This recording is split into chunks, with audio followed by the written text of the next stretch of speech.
Opa, tudo bom?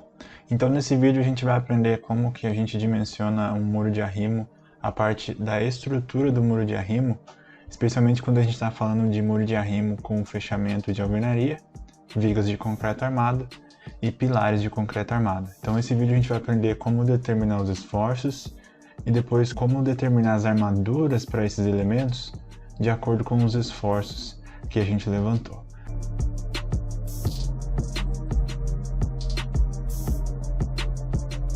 Então quando você vai no Google, você pesquisa muro de arrimo de alvenaria com vigas e pilares, você chega aí em várias coisas, inclusive algumas planilhas nossas.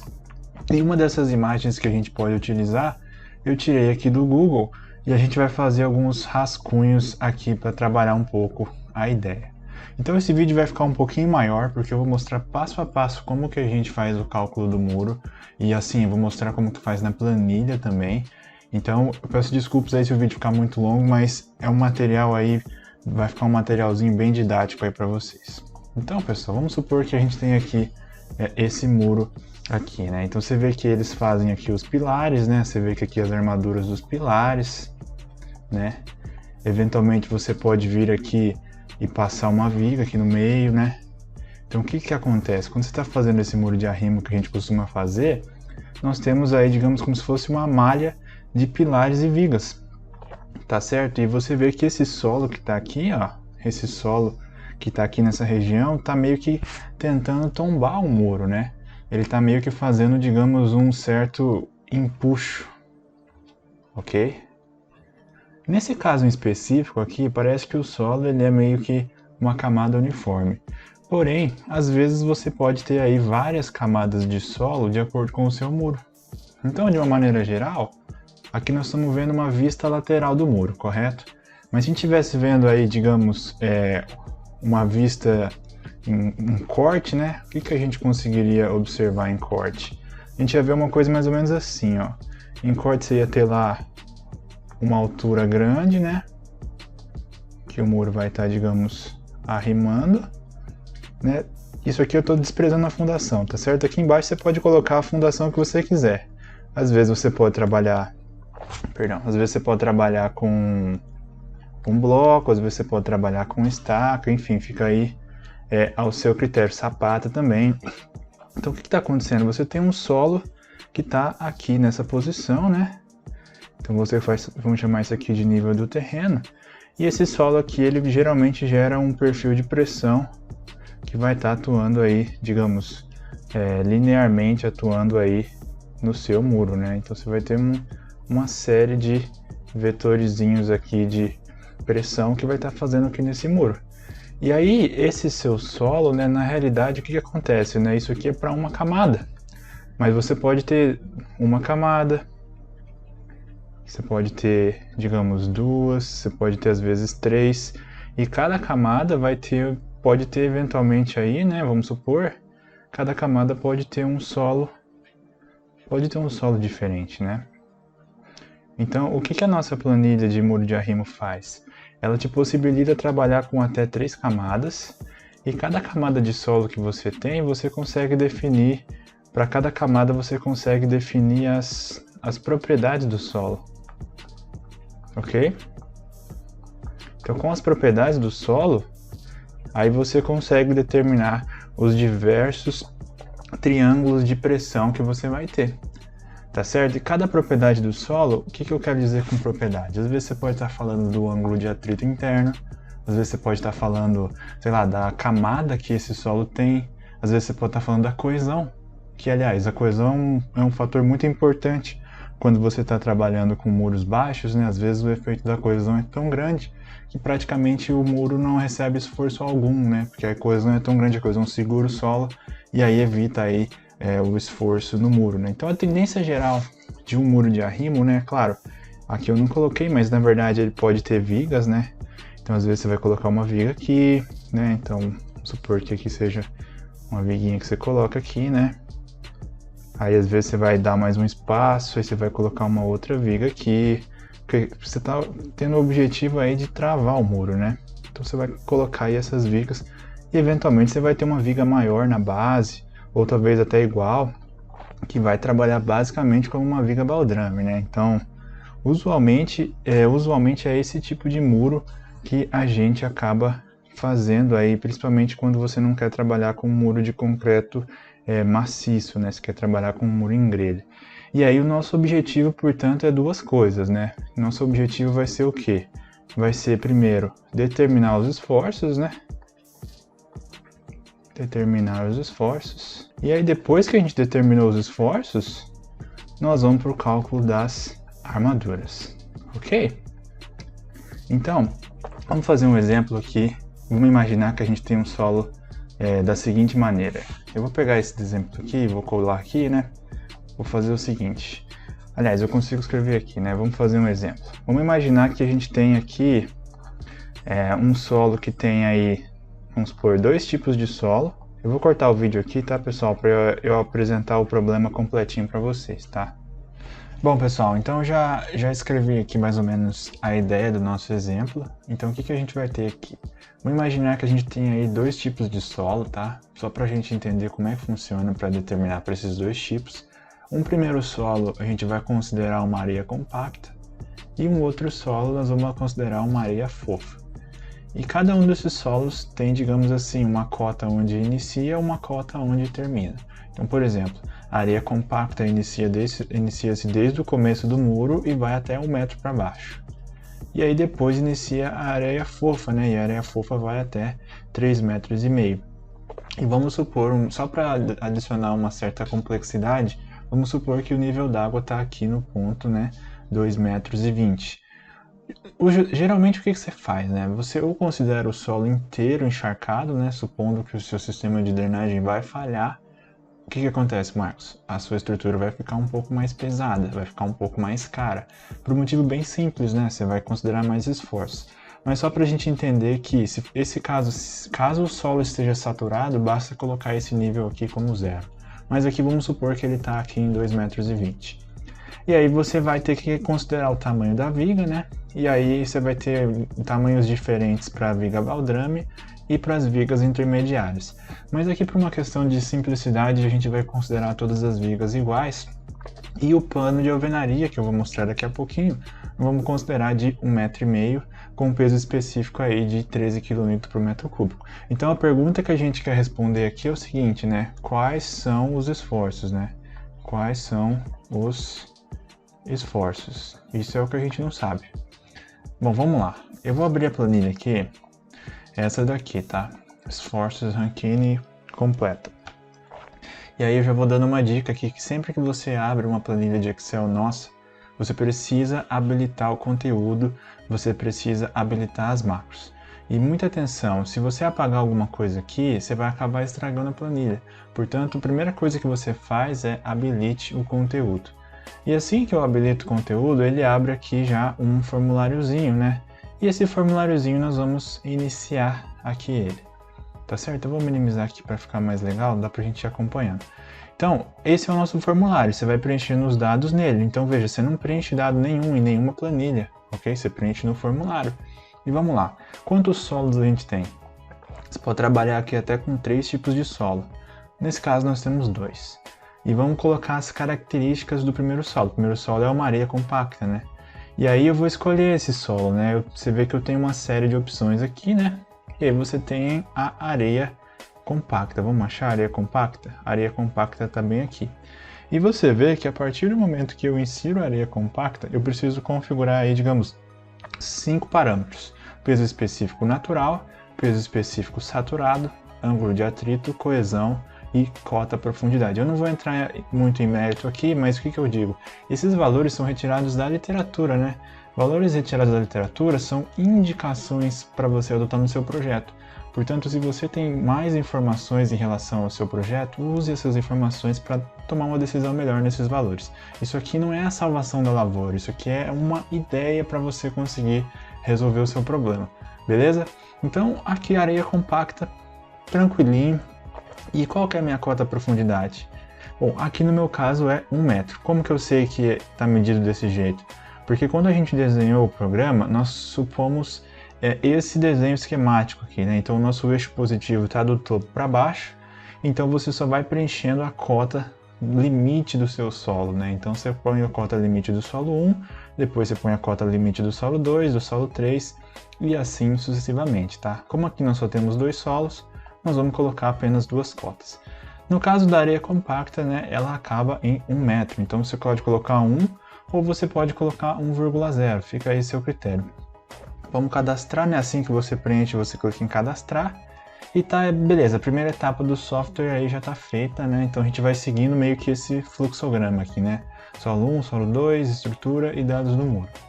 Vamos para o solo 2. Solo 2, mesmo esquema, o nosso solo 2 ele inicia aqui no 1 metro e ele acaba lá no 3,5 metros, né? Então o que significa isso? Significa que o meu muro tem 3,5 metros de altura. Então, na verdade, o meu muro de arrimo tem que resistir aos esforços desses 3,5 metros. E meu segundo solo, portanto, vai ser uma areia fofa, né? E areia fofa, mais uma vez, eu já tenho as indicações dos valores. Ah, Marcos, mas o meu caso é diferente, como é que eu faço? Vai e muda o valor. É muito fácil. Então eu dou uma indicação para você aqui e depois você pode alterar o valor. Detalhe importantíssimo, vocês vão ver que os solos arenosos, obviamente, eles não têm coesão.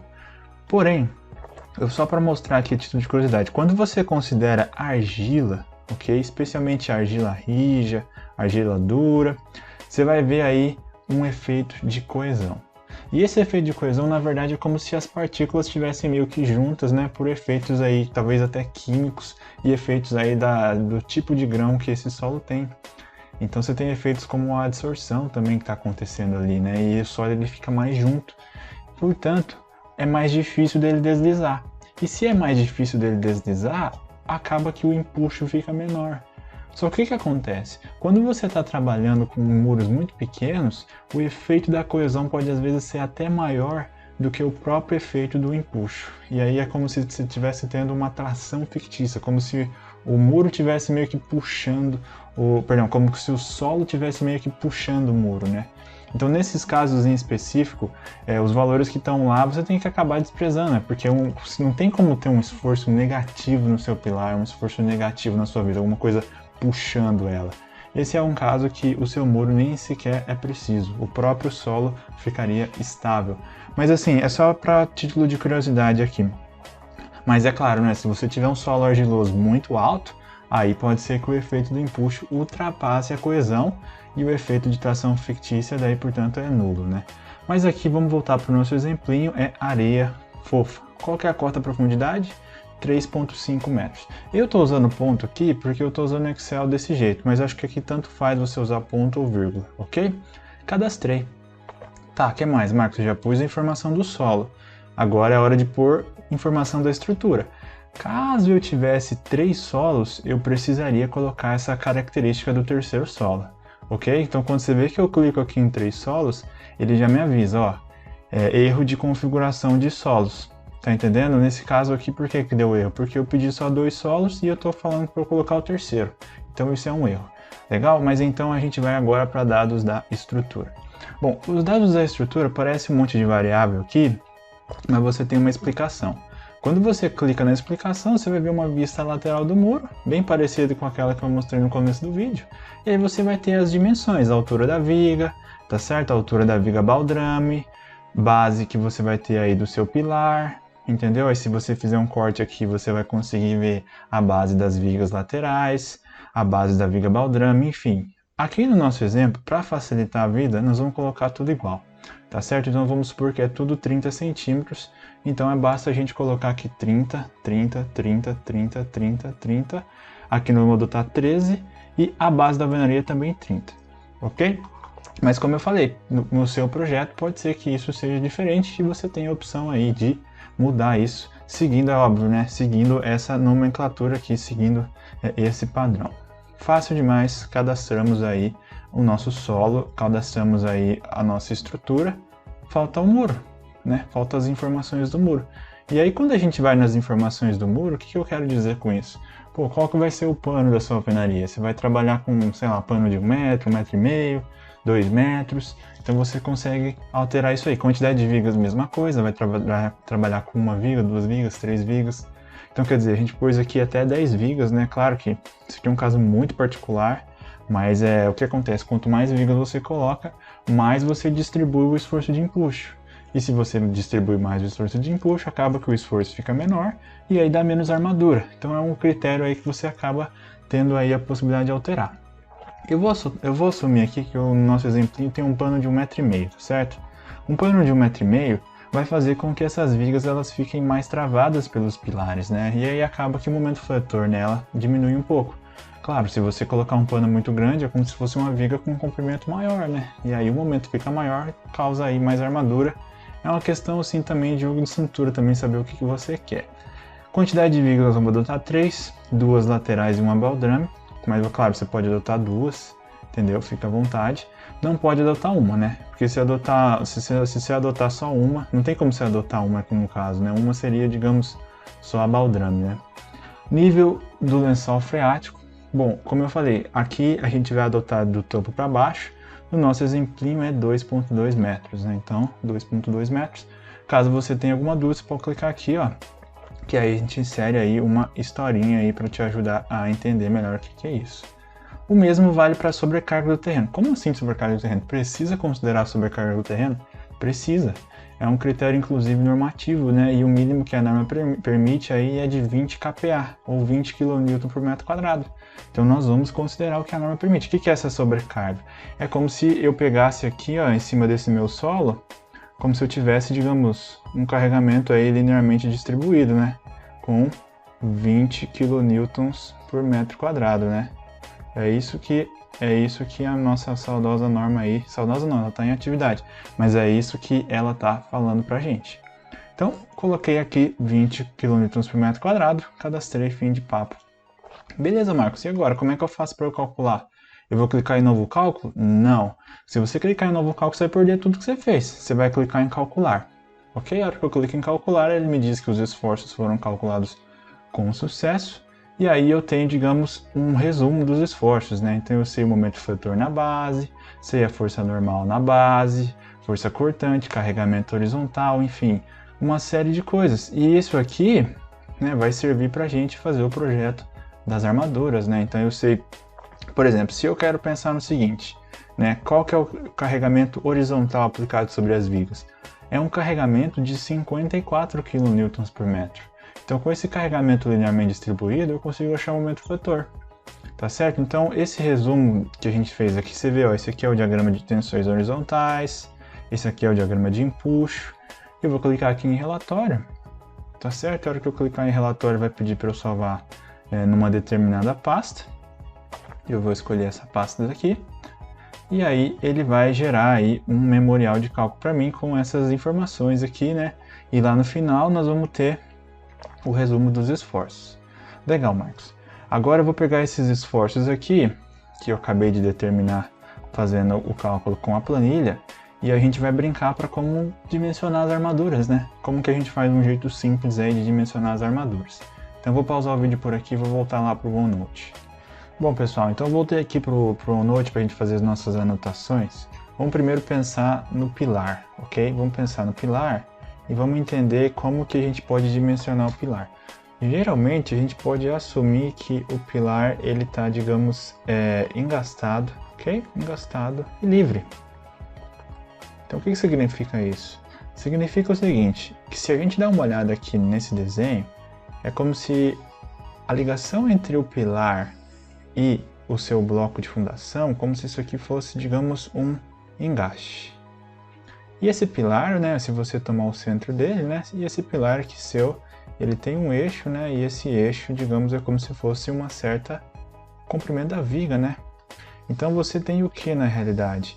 Você tem um pilar aí que tem uma viga, né, que está engastada na base, que está livre no topo, e que ela pode aí se deformar, e que a gente tem aí um modelo bem legal para calcular ela, né, que é o modelo de viga. Então quer dizer, é como se a gente tivesse uma coisa mais ou menos assim, né? Aqui vamos supor que é a nossa altura do muro, né? No nosso caso aqui eu vou chamar de HM. E aí esse seu pilar ele está sujeito, digamos, a um certo momento fletor, ok? E também a uma certa força cortante, né? Então vamos supor que o nosso solo está vindo aqui nessa direção. Então o que esse solo vai fazer no nosso muro? A tendência é que esse muro tombe aqui nessa direção, né? Então o esforço solicitante vai ser na direção contrária, né? Então, se a tendência do solo é tombar no sentido horário, o momento que a gente vai ter vai ser um momento para combater esse esforço, e o mesmo vai valer para a cortante. Se a cortante tenta empurrar para a direita, a nossa cortante vai acabar ficando aí, nosso esforço interno, né, vai acabar ficando para cá. Ah, Marcos, mas tem o esforço normal também. Tem o esforço normal, mas você vai ver que o esforço normal ele é pequeno em comparação com o esforço cortante. Você vai ver o seguinte, força normal na base do pilar, 28,74 kN. Beleza, mas a força cortante é bem maior, então acaba que esse pilar estaria com uma certa compressão, legal, ele teria aquela chance de flambagem, tudo bem, mas esse efeito é bem menor em comparação com o efeito da força cortante. Portanto, não é nenhum problema, para casos, claro, que a gente tem um muro nesse sentido assim, você aproximar o seu problema com uma viga engastada e livre e calcular isso aí como uma viga mesmo, né? Então, se você tem um certo momento e você tem uma força cortante, o que você precisa fazer? Você precisa ter a planilhinha aí para você calcular a armadura, né? E essa planilha, ela é inclusive gratuita no meu site, né? Então eu vou mostrar para vocês aqui qual planilha você pode usar para calcular, né, o seu muro, né? Vou abrir aqui o site. Vou abrir aqui o site para vocês. É a planilha vou deixar o link aí na página de venda, vocês vão conseguir acessar aí fácil, sem problema nenhum. É a planilha que calcula a armadura conhecendo o momento fletor, né? Então se você digitar aqui, vamos pegar aqui, concreto armado.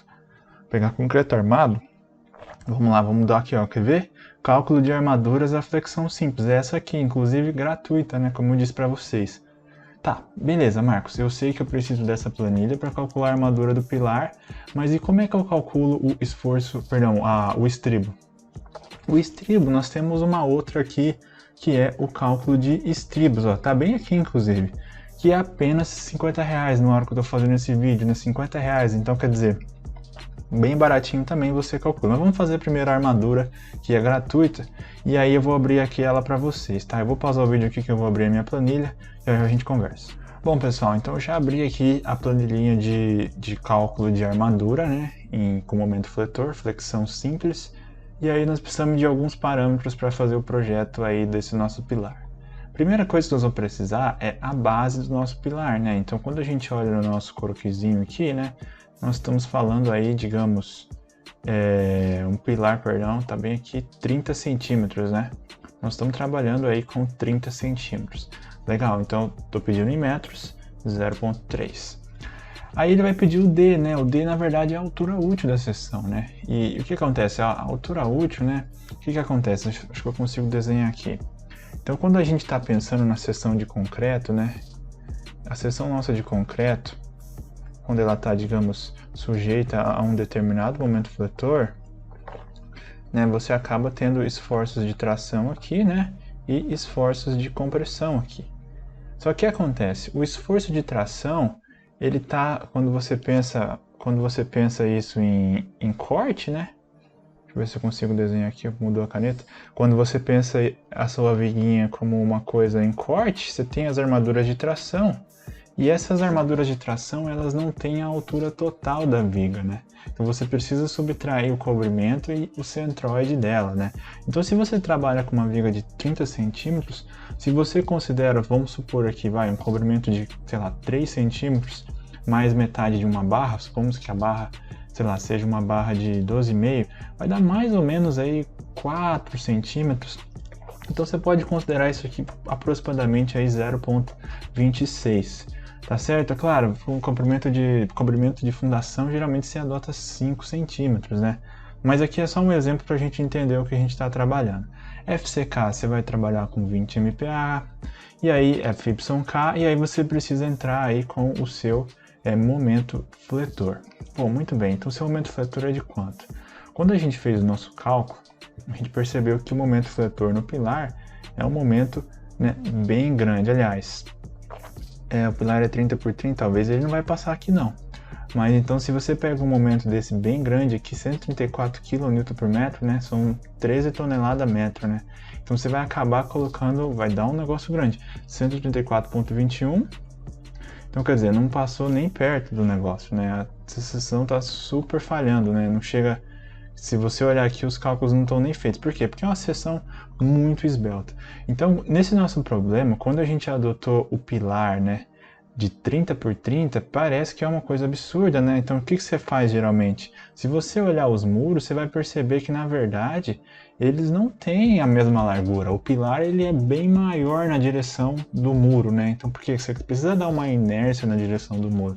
Então, quando você for fazer o seu projeto, você não vai colocar ele tudo igual. Você vai colocar o pilar, às vezes, com uma largura maior. Então, o que eu precisaria aqui? Vamos supor que eu aumente essa largura para 0,36. Você vê que para 0,36 ele até que resolve o problema, mas isso aqui já não é mais domínio 3. É bom isso, Marcos? Não tanto. Não é legal trabalhar com vigas ou seções que não estão no domínio 3, né? Porque isso acaba tendo um comportamento que você não quer, né? Você quer um comportamento mais dúctil. O que eu vou fazer aqui? Eu preciso aumentar o meu pilar, entendeu? Ou eu aumento a largura dele, que não é o caso, ou eu aumento o comprimento dele, a altura útil, e eu vou ter que acabar fazendo ele maior para esse problema. Nós estamos falando de um muro de 3,5 metros de altura, então não é uma brincadeirinha, né? Vamos supor que ele tenha 45 centímetros de largura, né? E a gente coloca isso com 5 centímetros de comprimento. Então isso aqui vai para 0,4. Você vê que nós estamos na iminência de chegar aí na profundidade da linha neutra de projeto, né, que é o 0,45, né? Então o que acontece? Se a gente tivesse chegado no 0,45, a gente estava bem. Nós estamos bem próximo. Ah, Marcos, vai morrer se colocar isso aqui de 0,5 para 0,45? Não. Mas vamos fazer ao pé da letra, tá? Isso aqui é só um exemplo genérico, tá bom? Só para a gente entender um pouquinho melhor. Claro que você pode brincar com as armaduras e tal, né? Você pode aumentar, você pode diminuir, e aí ele vai te avisando para você se passa ou não. No nosso caso, nós vamos comer um exemplo genérico, aqui só para a gente entender. Esse projeto aqui não é legal, e eu vou aumentar mais um pouquinho essa largura. Vamos colocar aqui como se fosse um pilar de 30 por... Então, um negócio robusto já, né? Vamos colocar aqui 42. Legal, 42 passa, né? De altura útil. Então aí eu coloco aí a minha armadura. Aí você vai ver que eu vou precisar de 12 centímetros quadrados. E é uma armadura relevante, né? Se você pensa em 12 centímetros quadrados, né? Você vai acabar precisando aí de praticamente 6 barras de 16 aqui para esse projeto, né? Porém, nós vamos tentar ver se a gente consegue trabalhar com meia. Essa planilha gratuita só faz para 6 barras, né? Mas claro, você conseguiria trabalhar com mais barras lá, mas vamos trabalhar então com 6 barras de 16. Ah, vou trabalhar com ferro de 20, beleza, só que você pode diminuir às vezes, então você vai colocar às vezes 5 ferros de 20, vamos ver. Passa tranquilo, 4 ferros de 20.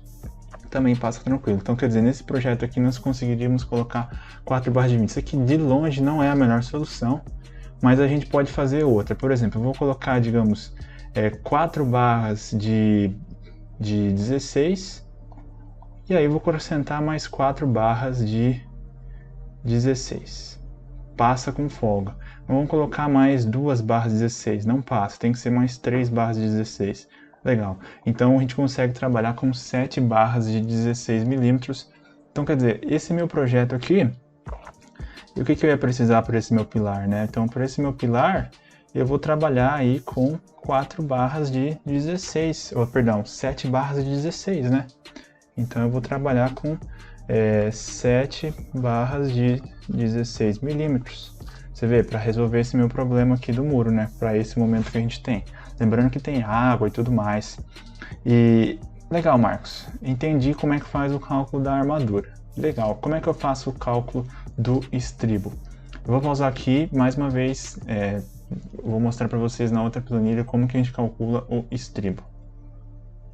Bom, pessoal, então eu vou abrir aqui a planilha de armadura transversal e fica aquela mesma recomendação. Sempre que você trabalhar com planilhas que tem macros, pelo menos do meu site, habilitem as macros, porque não é aqui que você vai trabalhar, entendeu? Você vai trabalhar, na verdade, em um formulário que nós vamos mostrar aqui para vocês como que funciona. Então, quando eu clico aqui em iniciar, eu vou abrir o OneNote aqui, porque daí a gente consegue trabalhar melhor vendo o formulário e vendo as informações.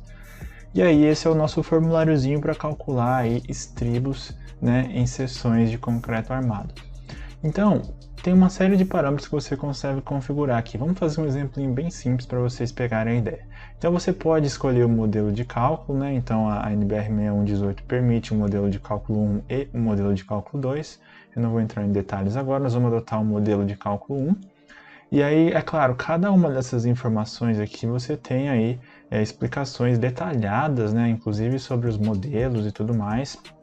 Tem informações detalhadas aqui para você não ficar perdido. O que mais que a gente pode adotar? Claro, eu só posso adotar um dos dois modelos, né? Aí eu posso assumir elementos tracionados ou elementos em flexo-tração ou flexão simples. Nós estamos supondo, nós estamos desprezando o efeito da compressão, e aí a gente vai assumir então que é um elemento com flexão simples. E aí a gente entra com algumas informações. Cada uma dessas variáveis estão explicadas aqui na legenda. Então você tem inclinação da biela em relação horizontal, inclinação do estribo em relação horizontal, base, distância da abóbora comprimida, enfim. Nós vamos pegar isso aqui fácil com esse desenho aqui, né? Você vê que o D é a altura útil da seção, o 0,42 que nós fizemos lá no outro exemplo. E você sabe que esse alfa aqui é a inclinação que a inclinação que o estribo vai ter em relação horizontal. Nós vamos adotar 90 graus, vamos mostrar na prática aqui como é que faz. Então esse meu θ aqui vai ser o modelo de cálculo 1, nós vamos adotar 45 graus. O nosso alfa é a inclinação do estribo em relação horizontal. Nós vamos adotar horizontal assim, se a viga estivesse na horizontal, né? Mas como nós estamos fazendo pilar, é como se fosse assim, a inclinação em relação à base do pilar, vamos dizer assim, né? Então, se eu coloco o alfa a 90 graus, quer dizer que ele vai estar indo aí paralelo à seção. Legal, 90 graus. Base, né? Qual que é a base do nosso pilar? A gente está trabalhando no pilar de 30. O D, nós fizemos uma gambiarra lá para conseguir passar o pilar, conseguimos passar ele com 42 centímetros, né? Portanto, é um pilar que vai ter pelo menos aí 45 centímetros de largura aí, né? Para conseguir caber aí 42 de altura útil. FCK, né? Vamos trabalhar com 20 MPa, mas Marcos, por que você está adotando um FCK tão baixo para a estrutura de fundação? Pessoal, não é muito interessante você adotar um FCK muito alto para a estrutura de fundação por diversos motivos, né? Nem sequer a norma permite você adotar FCK muito alto para a fundação. Talvez isso pode ser um conteúdo que a gente pode trazer aí para vocês. VSK, né? Cuidado, pessoal, todos esses esforços que a gente levantou são esforços característicos, então nenhum deles foram ponderados pelos coeficientes de ponderação. Portanto, o nosso valor que a gente vai colocar de cortante aqui vai ser quanto? Força normal, força cortante, 115,04. Eu vou pôr só 115. Cuidado para não pôr 155, dá uma diferença gigantesca. E aí a gente coloca o aço. Geralmente estribo você vai trabalhar com CA60, muito embora a norma não permite você considerar essa resistência um pouco maior dessa classe do aço, ok? Bitola, né? Pô, bitola, você vai trabalhar com um estribinho de 5 mm, pensa, nós estamos fazendo um pilar, né, que já deu armadura de 16, então você vai trabalhar com um estribo maior. Aqui eu vou trabalhar com, sei lá, 6,3, vamos ver se a gente consegue passar com 6,3, senão eu vou subir para 8. E aí eu vou calcular. Ele falou 13 centímetros. Eu acho que é muito pouco. Vamos tentar subir isso aqui para 8. 8 milímetros, né? Vamos calcular. 21, legal, melhorou um pouco. Aí eu vou adotar 20, entendeu? A hora que eu faço meu projeto, eu adoto 20 e mando embora, entendeu? Esse aqui é o espaçamento máximo a ser adotado. Se você adotar com 22, vai ficar muito fraco. Mas se você adotar com 21, vai passar. Eu vou adotar 20. Então, beleza, eu vou clicar em sim aqui, né? Ele rapidamente vai me trazer aí um relatório, né? Passo a passo de como que foi feito aí esse cálculo da armadura, né, transversal aí, né? Bem tranquilo, bem passo a passo. Eu vou adotar aí, no meu caso, eu vou adotar 20 para ficar uma coisa mais fácil, né? Então, quando eu volto aqui, claro, isso está tudo salvo, viu, pessoal? Depois eu só anexo no meu projeto. Eu vou encerrar o produto aqui, eu não preciso mais de nenhuma informação aqui. Então é ferro de 8 milímetros a cada 20 centímetros, né? Então eu tenho aí mais uma outra informação, né? Do meu AST, ele vai ser, na verdade, Φ de 8, né? A cada 20 centímetros. Legal! Então já tenho uma ideia fácil de como que eu calculo o pilar. Mas Marcos, como que você vai calcular a viga? O mesmo processo. a única diferença da viga, eu não vou fazer a viga aqui, senão vai ficar gigantesco isso aqui, mas o processo da viga, a única diferença é o seguinte, porque quando você olha aqui para esse seu projetinho aqui, né, dá uma olhada aqui, o que você tem? É como se você tivesse aqui, vamos supor que você tenha, supor não, né, você tem aí vários pilarezinhos iguais a esses, né, então você tem aí, digamos, um sistema que você eu tô ainda aprendendo aqui, apanhando aqui com esse negócio, mas como se tivesse vários pilarezinhos aqui e a viga tá aqui, ó. A sua seção da viga às vezes tá passando aqui na metade, ó. Então o que é isso aqui na realidade? Cada pilar desse você pode assumir como se fosse um apoio, né? Então você tem uma viga contínua que tem aí, portanto, vários apoios. Mas, Marcos do céu, é muito difícil calcular uma viga dessa na mão, com N apoios e tal. Pô, joga no FTudo, entendeu? A FTudo é uma ferramenta gratuita para você fazer cálculo de esforços. Porém, o que a gente percebeu é o seguinte, quando você trabalha com vigas com espaçamento comum, assim, você chega que, quanto mais apoio você coloca, você chega que esse momento máximo que você vai ter aí na viga, ele é de aproximadamente 85% do momento de uma viga biapoiada. Então o que eu estou querendo dizer? Então quando você faz esse momento aqui, suponha que você tem só esse seu sisteminha aqui, ó. Isso aqui é claro, isso aqui depois foi de vários testes que a gente fez. O que acontece? Esse momento seu, ele seria uma coisa mais ou menos assim, né? Ele vem aqui, ia dar um negativinho aqui, depois ele ia descer mais um pouquinho aqui, ia dar outro negativinho aqui, e depois ia dar outro negativinho aqui. Só que o que acontece? O que eu tô falando para vocês é o seguinte, se você tivesse um momento assim, uma barrigada maior aqui, né? Se tivesse só essa barriga aqui, o que acontece? Na prática, essa barriga é menor. Como tem um momento negativo, ele acaba diminuindo um pouco, sabe? Ele não fica a mesma barriga aqui. Então o que eu tô querendo dizer? Se você tem uma viga desse jeito aqui, e você calcula esse momento aqui como se ela fosse biapoiada, que é muito fácil, né? Você vai ter esse vão, você tem o vão, você tem a carga, você consegue calcular o momento. O momento é WL²/8. Qual que é meu W? Meu W é a carga lateral. A carga lateral tá bem aqui, ó. Cadê? Carregamento...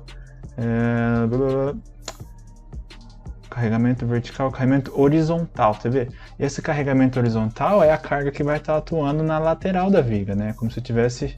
Vai ser difícil aqui explicar, mas é como se eu tivesse um perfil lateral aqui de carga que está fazendo uma carga lateral na sua viga, né? Então, horrível. Então, se você tem essa carga lateral, você faz o momento de uma viga biapoiada e fala que esse momento máximo é 85%. Vai bater tranquilo ou joga no FTudo. Uma vez você tem o momento máximo, aí é seguir o mesmo processo que a gente fez aqui. Tem o momento, tem a seção, calculou a armadura, calculou o estribo, pronto, faz o detalhe rapidinho ali no Excel. O detalhe é só a seção mesmo, porque, claro, pode fazer fibrilagem de ancoragem, detalhamento de ancoragem por traspasso, etc e tal, pode fazer, deve fazer, entendeu? Mas o processo difícil de cálculo é esse aqui, o resto agora é detalhamento. Que assim, é claro, para um muro desse aqui é simples, né? Todos os elementos são parecidos e tudo mais. Então assim, eu já até extrapolei meu tempo aqui, mas a ideia desse vídeo era dar um norte como que faz para trabalhar a partir do momento que a gente tem os esforços. Mas Marcos, como é que eu faço com essas outras informações que você nem usou? Por exemplo, você não usou esse cara daqui, né? O que mais você não usou? Você não usou o carregamento vertical. O que acontece, né? Essa viga que você está trabalhando, né? Ela tem dois esforços. Ela tem um esforço na lateral dela, que é do empuxo, mas ela também tem um esforço vertical, que é do peso próprio da alvenaria que está acima dela. Então, quer dizer, é um elemento que está sofrendo duas flexões, né? Então, tem uma flexão do lado e tem uma flexão do outro. É um pouco mais chato você calcular esse elemento aí com essa flexão composta, né? Só que o que nós estamos aproximando aqui? Nós estamos aproximando, como a gente trabalha com esses elementos, tudo rotuladinho, bonitinho, a gente pode considerar aí que essa sua viga vai estar trabalhando no momento que tem o maior esforço. Qual que é o momento que tem o maior esforço aqui? pode ter certeza que vai ser o momento do carregamento lateral, porque o carregamento lateral tem praticamente aí, né, 53 kN, enquanto que o carregamento vertical tem 5. Então nós estamos falando de 10 vezes mais o efeito. Então acaba que a gente pode meio que desprezar o efeito da flexão composta aí, que vai dar mais trabalho, vai dar mais dor de cabeça, mas não é tão relevante nesse caso. Ah, Marcos, mas quero usar tudo, quero calcular com todos os esforços. Legal, boa sorte. Vai lá, joga num software que pega, sei lá, um CPCAD da vida, um embed, joga a seção, joga os elementos, pede para ele dimensionar para você a seção com todos os elementos. Vai dar uma diferença pequena, claro, se for um muro desse jeito que nós estamos calculando. Esse aqui é um muro bem padrão, assim, tipo 3,5 metros de altura, talvez 2 tipos de solo, nível d'água. É um muro que vai acontecer com frequência aí, entendeu? Muros mais específicos, talvez o efeito talvez o efeito da flexão composta seja aí mais importante. Bom, pessoal, então antes de finalizar nosso vídeo, vamos tentar entender como que seria o processo de cálculo da fundação. Uma vez que você detalhou o pilar, detalhou a viga, sabe as informações, sabe os esforços, você precisa calcular a fundação. E aí a fundação você pode escolher entre as diversas que você tem disponível. Geralmente você vai fazer ela em blocos sobre estacas ou talvez em sapatas. Eu vou mostrar esses dois exemplos para você. O primeiro exemplo que eu vou mostrar aqui, que eu já deixei aberto, é o cálculo do bloco sobre estacas. O ideal para você fazer para o muro de arrimo é você trabalhar com um bloco de 2 estacas ou mais, porque daí você consegue gerar um binário de forças e uma estaca fica tracionada enquanto que a outra fica comprimida. Bloco de uma estaca é difícil para resistir o momento fletor do muro, então a gente recomenda aí trabalhar com 2 estacas. E o processo de cálculo é bem simples. Você entra com as informações da sua estaca, diâmetro, comprimento e tudo mais. É claro, isso aqui é o dimensionamento estrutural da estaca, não o dimensionamento geotécnico, tá? Que é uma outra questão, é uma outra coisa que é até motivo para outro vídeo. Isso aqui é o dimensionamento estrutural, a armadura, até onde que arma, qual que é o estribo, é isso que eu estou dizendo. Entra com as informações, FCK. Então assim, pessoal, isso aqui daria outro vídeo, mas basicamente o que você tem ele te verifica todas as armaduras do seu bloco, verifica os espaçamentos do seu bloco, e aí depois também faz uma coisa bem bacana, que é determinar o diagrama de momento fletor na sua estaca e o diagrama de força cortante na sua estaca, para determinar a condição de carregamento que vem da onde? Vem da planilha de esforços de muro de arrimo. Então, da onde vem a normal, da onde veio o momento, da onde vem a cortante? É justamente os esforços que veio de lá. Legal? Então, basicamente seria esse o cálculo das estacas. Aí você pode gerar um relatório, né? Se você gera o relatório, ele vai mostrar para você o passo a passo do seu cálculo, né? Não vou entrar muito em detalhes aqui, mas tá bem detalhadinho, bem passo a passo, alguns desenhos também mostrando as armaduras e tudo mais. Bem fácil, bem simples, bem bacana. Ah, Marcos, mas aqui na minha região a gente trabalha com sapato. Legal, você pode calcular sapato, não tem problema nenhum. Então vamos mostrar para vocês aqui como que seria o cálculo da sapato. O que vai precisar saber para fazer o cálculo da sapato? É claro, né? A primeira coisa tem que ter as planilhas, né? Tendo as planilhas, aí a gente pode trabalhar com esses elementos. Se você vai fazer o cálculo da sapata, você vai precisar saber os esforços e as dimensões do pilar.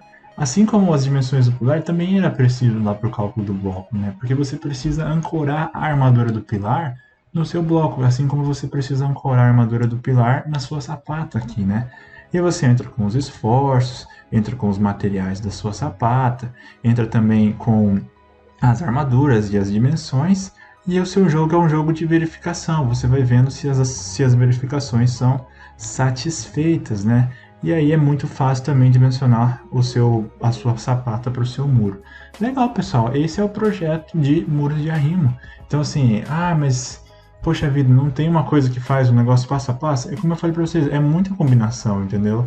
Você pode trabalhar com tantas vigas, tantos pilares, você pode trabalhar com sapatos, você pode trabalhar com bloco de 1, bloco de 2, bloco de 3, contrafortes para dentro, para fora, e com uma salada de fruta. Então talvez o melhor jeito é trabalhar com as planilhas separadas, que assim você consegue ter uma ideia melhor de como que flui os carregamentos e qual que é o passo a passo que você tem que tomar.